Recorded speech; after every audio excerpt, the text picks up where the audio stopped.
Hi, I'm Dr. Brian Jacobson, one of the associate editors for gastrointestinal endoscopy. I'm here with Dr. Olga Aroniadis from Montefiore Medical Center, who's going to be talking to us about their paper on fecal microbiota transplantation, a review article in gastrointestinal endoscopy. We'll refer to fecal microbiota transplantation as FMT.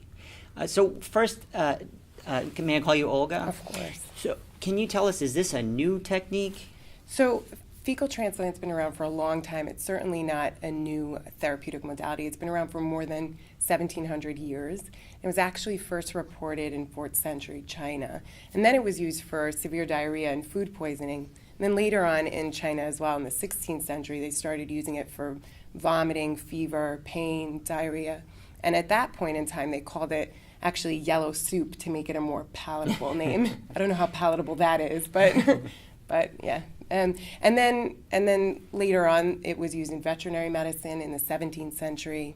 And in the 1950s is when it was first used in humans for the treatment of pseudomembranous colitis. And ultimately for C. diff in 1983, actually. So treatment of C. diff colitis is the primary indication now? Yeah, that's pretty much where the data is strongest for recurrent C. diff, actually. The data, there are a lot of single center case studies and case reports, one systematic review, a couple of meta-analyses, and a randomized controlled trial, and the data is very strong. I mean, it's about, the cure rate is 92% or so on average. So it's quite strong. But I think that beyond that, the thing that's most impressive is actually seeing the patients get better, seeing them go. Is it hard to convince them to have a fecal transplant or FMT? They actually seek us out most of the time. They're very frustrated with what's happened to them. They're not getting better. They've tried so many different therapies and nothing works. And so they've done their research, they've done their homework, and they come in seeking us out to do a fecal transplant. So they're not at all adverse to it at all.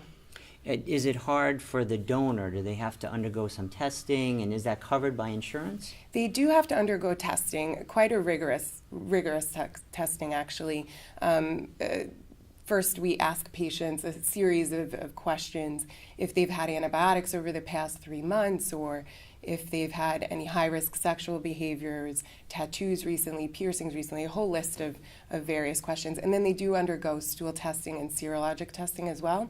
So for stool testing, it's C. diff, stool culture, O&P, Giardia, H. pylori, and then for the serologic testing, it's all the hepatitis, so Hep A, B, C, HIV, and syphilis, pretty much. And it is covered. There is actually, it's either covered under health maintenance, or there's a specific CPT code now for stool preparation for fecal transplant. So, do they charge the donor, or they charge the recipient? So if you code it as health maintenance, it goes directly to the donor. But some things don't fall under health maintenance, so it's an imperfect sort of thing. But now with the specific CPT code for stool preparation for fecal transplant, makes it a little bit easier.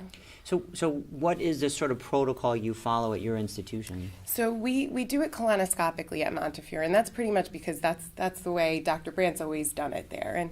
And so what we do is we give patients a bowel lavage prior to their colonoscopy, and then the donor provides a stool sample. It's used within 8 hours of passage, so it's a fresh sample.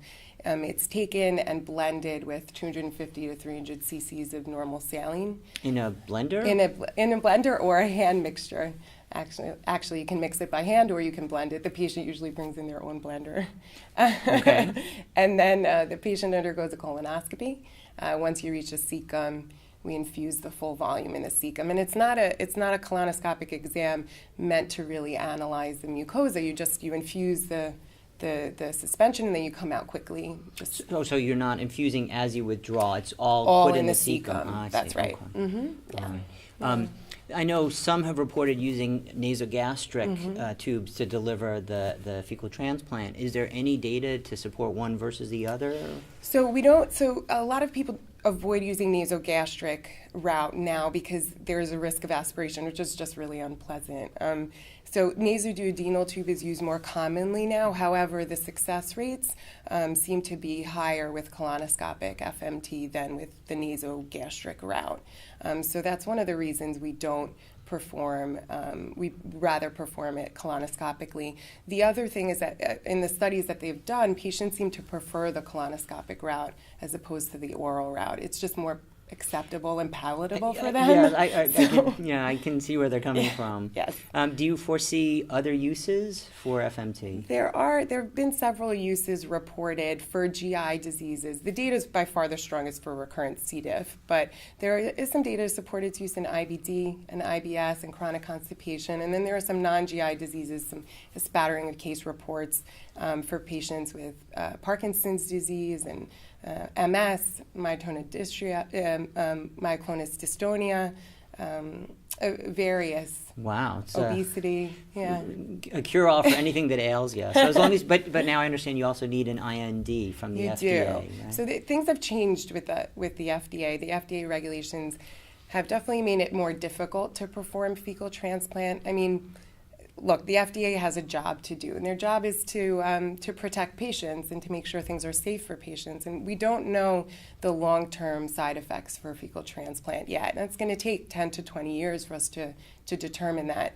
So the regulations are in place for that reason. There are three different INDs. So if you need to do an emergency case, you can do it, but you do need to request permission from the FDA and then obtain an expedited IND within 2 weeks and fill out the appropriate paperwork. Right. So there are some regulations in place. And given that it's a biological material, it makes sense, at least for now. Mm-hmm. Well, thank you very much for sharing your time with us. Thank Appreciate you. it. Thank you so much.